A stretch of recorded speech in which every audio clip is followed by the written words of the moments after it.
'Love today' fame Pradeep Ranganath హీరోగా and Anupama Parameswaran హీరోయిన్‌గా నటించిన 'return of the dragon' movie చూడడం జరిగింది. ఎలా ఉందంటే ఒక్కటే మాట పిచ్చి పిచ్చిగా నచ్చేసింది. సూపరో నవ్వులే నవ్వులు, అరుపులే అరుపులు. మూవీ రివ్యూ ఇంకొంచెం డీప్‌గా మాట్లాడుకుందాం. దానికంటే ముందు మన ఛానెల్‌ని సబ్స్క్రైబ్ చేసి బెల్‌ని ఆన్‌లో పెట్టుకోండి. వీడియో నచ్చితే ఒక లైక్ చేయండి. మూవీ బిగినింగ్ నుండి ఎండింగ్ వరకు ఫుల్ ఫన్ రైడే. మధ్యలో అలా సెంటిమెంట్ సీన్స్ వచ్చి పోతూ ఉంటాయి. అవి కూడా బానే ఉన్నాయి.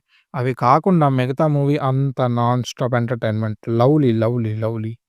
స్టోరీ ఏంటంటే ఒక బ్రైట్ స్టూడెంట్ ఒక అమ్మాయి కోసం మాస్ కుర్రాడుగా మారిన తర్వాత ఏమైంది? మళ్ళీ అతను మంచివాడిగా మారడానికి మోటివేషన్ ఏంటి?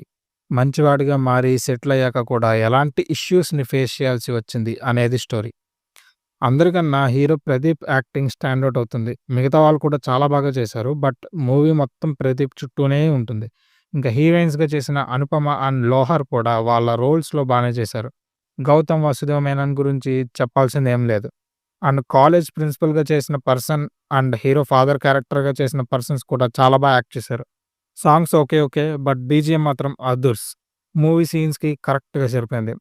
మధ్యలో చిన్న ట్విస్ట్‌లొస్తూ ఉంటాయి. అవి మాత్రం భలే ఎంటర్‌టైనింగ్‌గా అనిపిస్తాయి. ఇంతకు మించి ఇంకా ఏమైనా చెప్పాలన్నా కూడా స్పాయిలర్స్ అయిపోతాయి. ఈ వీకెండ్ తప్పకుండా చూడండి. థియేటర్స్‌లో మాత్రమే చూడండి. సో, ఇది guys 'return of the dragon' movie మీద నా ఒపీనియన్. మీరు మూవీ చూసుంటే ఎలా అనిపించిందో కామెంట్స్‌లో చెప్పండి. వీడియోకి ఒక లైక్ చేసి మన ఛానెల్‌ని సబ్స్క్రైబ్ చేసుకోండి. మళ్ళీ ఇంకో వీడియోలో కలుద్దాం.